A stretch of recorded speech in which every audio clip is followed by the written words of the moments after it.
신과 나눈 이야기 제3권 14. 이 글들을 읽는 제 마음은 경외심과 감사함으로 가득합니다.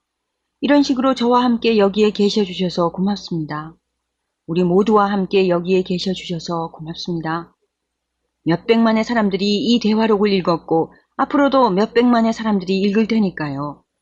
당신이 우리 가슴에 오신 것은 숨이 막힐 만큼 엄청난 축복을 저희에게 주신 것입니다.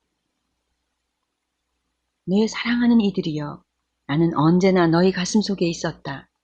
다만 이제 너희가 거기서 나를 실제로 느낄 수 있다니 기쁘구나.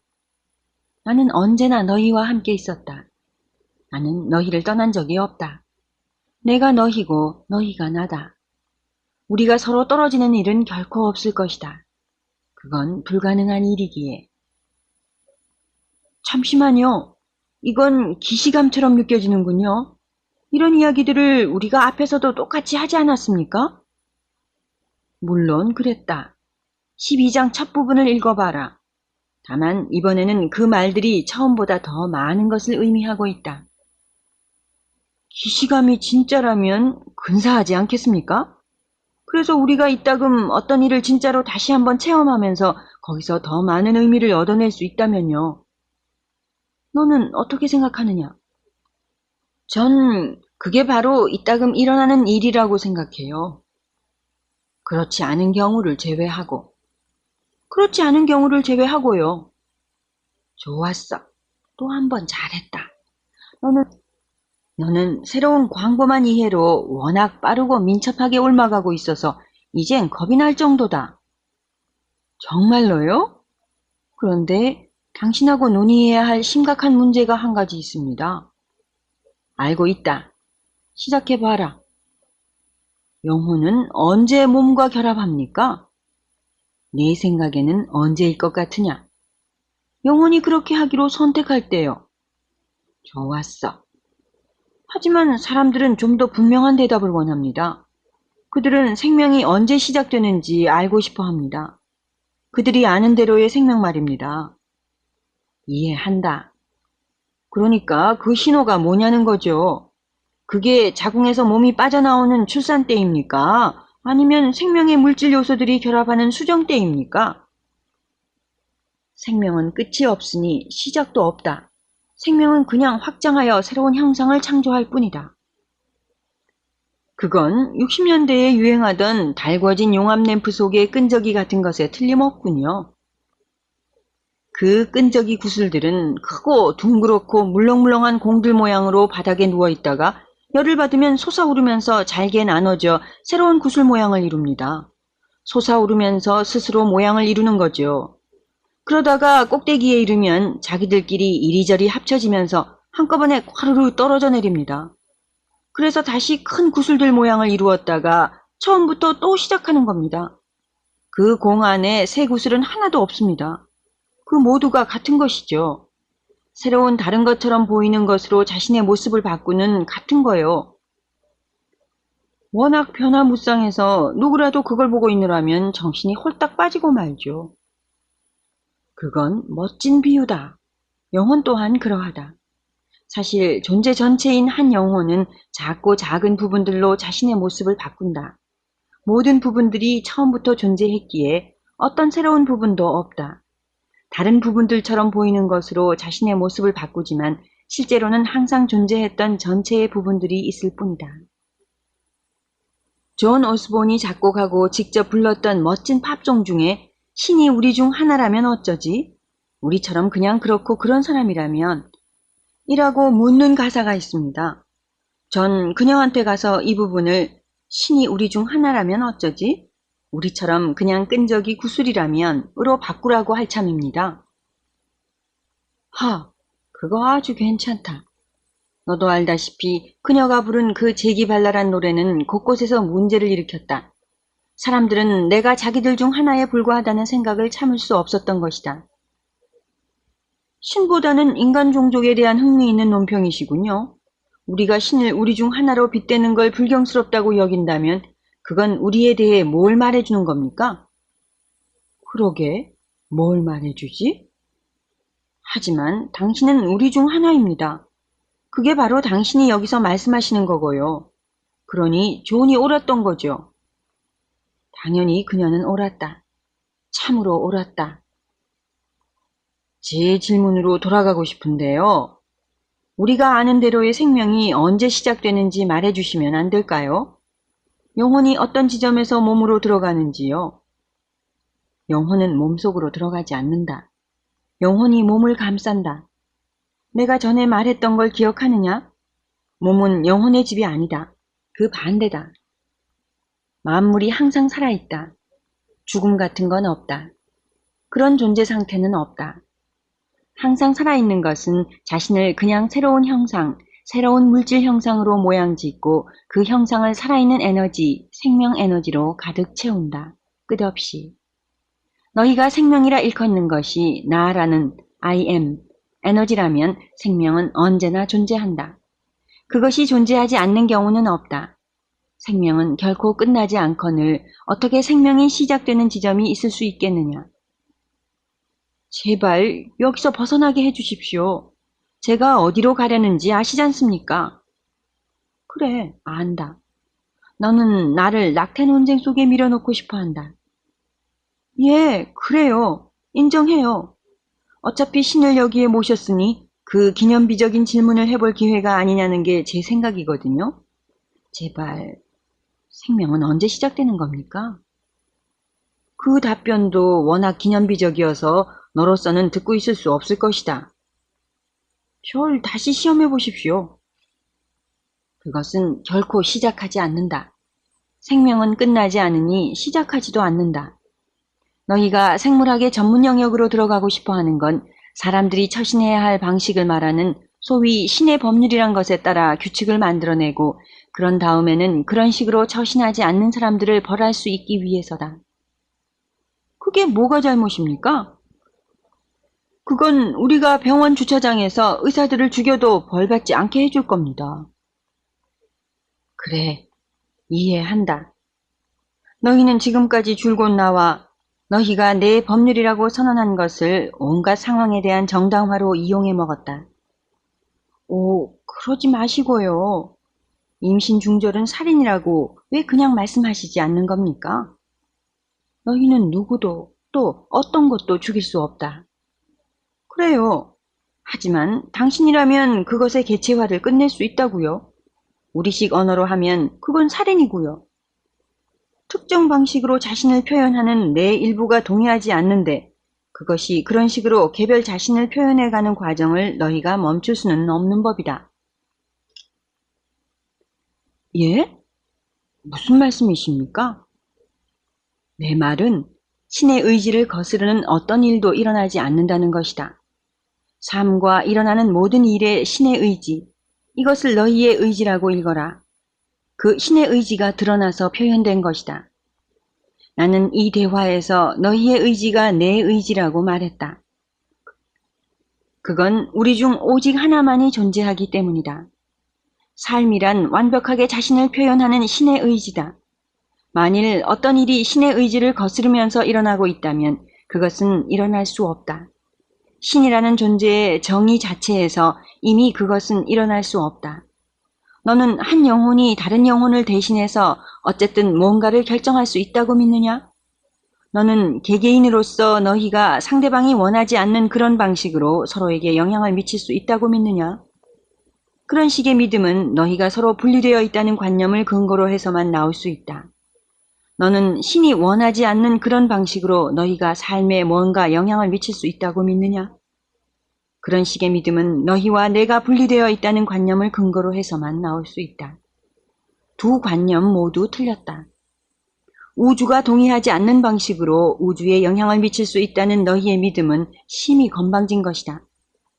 너희가 여기서 논하는 것은 강대한 권능이거늘 너희 중 일부는 자신이 가장 강대한 권능보다 더 강대하다고 믿는다. 하지만 너희는 그렇지 않다. 그렇다고 너희가 가장 강대한 권능보다 덜 강대한 것도 아니다. 너희는 그 이상도 그 이하도 아닌 가장 강대한 권능 자체다. 그러니 그 권능이 너희와 함께 있게 하라. 당사자의 허락 없이는 어느 누구도 죽일 수 없다는 말씀입니까? 지금껏 살해당한 사람들 모두가 어느 정도 고차원에서 보면 살해당하는데 동의했다고 말씀하시는 겁니까? 모든 걸 세속적인 의미로 살피고 생각하고 있는 너로서는 이 중 어떤 것도 이치에 닿지 않을 것이다. 전 세속적인 의미로 생각하지 않을 수 없습니다. 전 지금 이 순간 여기에 있습니다. 이 지상에요. 내게 말하노니 너희는 이 세상에 있는 것이지 이 세상 출신이 아니다. 그럼 세속의 내 현실은 전혀 현실이 아니란 겁니까? 너는 진짜로 그것이 현실이라고 생각했느냐? 전 모르겠습니다. 너는 한 번도 여기에는 더 큰 뭔가가 있어 라고 생각해 보지 않았느냐? 그래요. 당연히 해봤죠. 지금 진행되는 게 이런 것이다. 나는 그것을 내게 설명하는 중이고. 좋습니다. 이해했습니다. 그러니까 추측컨대 저는 지금 밖으로 나가서 아무라도 죽일 수 있는 거군요. 만약 그 사람들이 동의하지 않았더라면 어쨌든 전 그렇게 하지 못했을 테니까요. 사실 인류는 그런 식으로 행동하고 있다. 재미있는 건 너희가 이 문제를 가지고 그토록 힘들어하면서도 돌아서서는 어쨌든 그것이 참인 듯이 행동한다는 점이다. 아니, 더 나쁘게 말하면 너희는 사람들의 의지에 반해서 그들을 죽이고 있다. 마치 그런 건 중요하지 않다는 듯이. 당연히 그건 중요하죠. 그건 그냥 우리가 뭘 더 중요시하고 싶은가일 뿐입니다. 이해가 안 되십니까? 우리 인간이 누군가를 죽이는 순간에 우리는 우리가 그렇게 했다는 사실이 중요하지 않다고 말하는 게 아닙니다. 맙소사, 그렇게 생각하신다면 그건 경솔하신 겁니다. 그건 그냥 우리가 뭘 더 중요시하고 싶은가의 문제일 뿐입니다. 알겠다. 그래서 너희가 다른 사람들의 의지에 반해 그들을 죽여도 상관없다는 걸 쉽게 받아들이는 거구나. 너희는 벌받지 않고 이렇게 할 수 있다. 그건 너희가 잘못된 쪽은 그들의 의지라고 느끼기 때문이다. 전 절대 그렇게 말하지 않았습니다. 사람들도 그런 식으로 생각하지 않습니다. 않는다고? 너희 중 일부가 얼마나 위선적인지 보여주마. 너희는 예컨대 전쟁이나 사형 집행에서처럼 그들의 혹은 낙태병원 주차장에서처럼 의사의 죽음을 원할 충분하고도 훌륭한 이유가 있는 한 그들의 의지에 반해서 그들을 죽여도 상관없다고 말한다. 하지만 누군가가 자신의 죽음을 원할 충분하고도 훌륭한 이유가 있다고 느끼더라도 너희는 그가 죽도록 도와주지 않을 것이다. 그것은 자살 방조니 그렇게 하는 건 잘못이다. 당신은 절 놀리고 계시는군요. 아니다. 너희가 날 놀리고 있다. 너희는 누군가의 의지에 반해 그를 죽여도 내가 용서하리라 말하고 누군가의 의지에 따라 그를 죽이면 내가 심판하리라 말한다. 이건 광기다. 그런데도 너희는 그 광기를 보지 못할 뿐 아니라 그런 광기를 지적하는 사람들을 미친 사람들이라 주장하기까지 한다. 너희는 착실한 사람들이고 그들은 그냥 문제아들이라는 것이다. 너희는 이런 종류의 뒤틀린 논리로 삶 전체를 구성하고 신학들을 완성한다. 전 그걸 전혀 그런 식으로 보지 않았는데요. 너희에게 말하노니 모든 것을 새로운 방식으로 살펴볼 때가 왔다. 지금은 너희가 개인으로서도 사회로서도 다시 태어날 때다. 이제 너희는 너희 세상을 다시 창조해야 한다. 너희의 광기로 그것을 무너뜨리기 전에. 이제 내 말을 귀담아 들어라. 우리는 모두 하나다. 우리 중에 오직 하나만이 있다. 너희는 나와 떨어져 있지 않고 너희 서로 간에도 떨어져 있지 않다. 우리가 하는 모든 일을 우리는 서로 협력해서 하고 있다. 우리의 현실은 공동으로 창조된 현실이다. 너희가 임신을 중단하는 건 우리가 임신을 중단하는 것이다. 너희의 의지가 곧 내 의지다. 신성의 어떤 개별 측면도 신성의 다른 측면들을 지배할 수 없다. 한 영혼이 다른 영혼의 의지를 거스르면서 그것에 영향을 미치기란 불가능하다. 어떤 희생자도 어떤 악인도 없다. 너희의 제한된 시야로는 이것을 이해할 수 없다. 그럼에도 나는 너희에게 그건 그런 거라고 말하고 있다. 무언가가 되거나 무언가를 하거나 무언가를 갖는 이유는 딱 하나뿐이다. 즉, 자신이 누구인가를 직접 진술하는 것으로서만. 만일 개인과 사회 차원에서의 자신이 너희가 되고자 선택하고 바라는 자신이라면 아무것도 바꿀 이유가 없다. 하지만 너희가 가져야 할 더 장대한 체험이 기다리고 있다고 믿는다면, 지금 드러나는 것보다 훨씬 더 위대한 신성의 표현이 기다리고 있다고 믿는다면, 그렇다면 그 진리 속으로 옮아가라. 우리 모두는 공동 창조자들이니 우리 전체 중 일부가 가고 싶어하는 길을 남들에게도 보여주기 위해 우리가 할 수 있는 일을 하는 것은 우리 전체에게 도움이 될 수 있다. 너는 너희가 창조하고 싶어하는 삶을 논증하고 내 예를 따르도록 남들을 초대하는 안내자일 수 있다. 나아가 너는 나는 생명이요 길이니 나를 따르라고 말할 수도 있을 것이다. 하지만 조심하라. 그런 진술을 했다고 십자가형을 받은 사람들도 있으니. 감사합니다. 경고하신 것에 유의할게요. 되도록 자세를 낮추겠습니다. 나는 내가 그렇게 잘 해내고 있다는 걸 안다. 글쎄요. 자신이 신과 대화를 나누고 있다고 말할 때 자세를 낮추고 있기는 쉬운 일이 아니죠. 남들이 그걸 알아버렸을 때라면. 그러길래 제가 입을 다물고 있었더라면 더 나았을 겁니다. 그렇게 하기에는 좀 늦었다. 그게 누구 잘못입니까? 내가 뭘 말하려는지 알겠다. 괜찮습니다. 당신을 용서할게요. 내가 나를 용서한다고? 예? 내가 어떻게 나를 용서할 수 있느냐? 당신이 왜 그랬는지 이해할 수 있으니까요. 전 당신이 왜 제게 와서 이 대화를 시작했는지 이해합니다. 어떤 일이 벌어진 연유를 이해한다면 그 일이 일으키거나 만들어내는 온갖 번잡함도 용서할 수 있는 거고요. 그런데 이건 재미있군. 내가 신도 너만큼 장대한 존재라고 여길 수 있었다면 좋았을걸. 항복. 너희는 나와 특이한 관계를 맺고 있다. 어떤 면에서 너희는 자신이 결코 나만큼 장대할 수 없으리라고 생각하지만 다른 면에서는 내가 너희만큼 장대할 수 없다고 생각한다. 재미있지 않느냐? 흥미진진하군요. 그건 너희가 우리가 떨어져 있다고 생각하기 때문이다. 만일 우리가 하나라고 생각한다면 너희는 이런 망상들에서 벗어날 것이다. 악이 문화이고 사실 원시 문화인 너희 문화와 우주에서 고도로 진화된 문화들 사이의 주요한 차이점이 이것이다. 가장 중요한 차이는 고도로 진화된 문화들의 모든 지각 있는 존재들은 자신들과 너희가 신이라 부르는 존재 사이에 어떤 분리도 없다고 확신한다는 데 있다. 그들은 또한 자신과 남들 사이에 어떤 분리도 없다고 확신한다. 그들은 자신이 전체를 각자 개별적으로 체험하고 있음을 안다. 아, 잘 됐군요.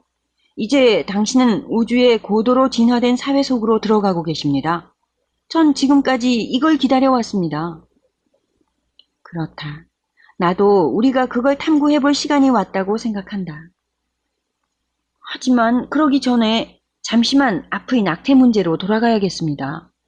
여기서 당신이 말씀하시는 건 영혼의 의지를 거스르는 어떤 일도 일어날 수 없으니 사람을 죽여도 괜찮다는 건 아니죠? 그렇죠? 당신은 낙태를 용서하거나 이 문제에서 우리에게 탈출구를 주는 건 아니지요? 안 그렇습니까? 내가 전쟁을 용서하지도 비난하지도 않듯이 나는 낙태를 용서하지도 비난하지도 않는다. 모든 나라의 사람들이 내가 자신들이 싸우는 전쟁은 용서하고 자기 적들이 싸우는 전쟁은 심판할 거라고 생각한다. 모든 민족이 다 신은 자기 편이라고 믿는다. 모든 주의 역시 그렇게 가정한다. 사실 모든 사람들이 그렇게 느낀다. 아니면 적어도 어떤 선택이나 결정을 내릴 때 그것이 사실이기를 희망한다. 그런데 너는 왜 모든 창조물들이 하나같이 신을 자기 편이라고 믿는지 아느냐? 실제로 내가 그러하기 때문이다. 그리고 창조물들은 이것을 직관으로 안다. 이것은 그냥 너희를 위한 너희의 의지는 너희를 위한 내 의지다를 다른 식으로 말한 것이다. 그렇게 하는 건 그냥 나는 너희에게 오직 자유의지만을 주었다를 또 다른 식으로 말한 것이다.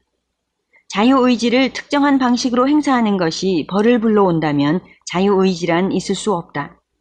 그것은 자유의지를 우롱하고 자유의지를 모조품으로 만든다. 그러니 낙태를 하든 전쟁을 하든 차를 사든 그따위 사람과 결혼을 하든 섹스를 하지 않든 본분을 다하든 본분을 다하지 않든 그런 것들에 옳거나 그른 건 없다. 나는 그런 것들을 좋아하지도 싫어하지도 않는다. 너희 모두는 계속해서 자신을 규정해 가고 있다. 너희의 모든 행동이 자기 규정의 행동이다. 너희가 자신을 창조한 방식을 기뻐한다면, 그것이 너희에게 이바지한다면 너희는 계속 그런 식으로 해나갈 것이다. 반면에 그렇지 않다면 너희는 그렇게 하는 걸 그만둘 것이다. 이런 게 진화다. 이 과정이 느린 것은 너희가 진화하는 동안 무엇이 진짜로 자신에게 이바지하는가에 대한 관념을 계속해서 바꾸고 기쁨에 대한 개념을 계속해서 바꾸기 때문이다. 내가 예전에 말했던 것, 한 사람이나 사회가 무엇을 즐거움이라 부르는지에 따라 그 존재나 사회가 얼마나 높이 진화했는지 알 수 있다고 했던 걸 떠올려 보라. 나는 여기에 덧붙여 그 존재나 사회가 무엇을 자신에게 이바지한다고 선언하는지에 따라서도 그 진화 정도를 알 수 있다고 말하려 한다. 전쟁에 나서고 다른 존재들을 죽이는 것이 너희에게 이바지한다면 너희는 그렇게 할 것이다. 임신을 중단하는 것이 너희에게 이바지한다면 너희는 그렇게 할 것이다.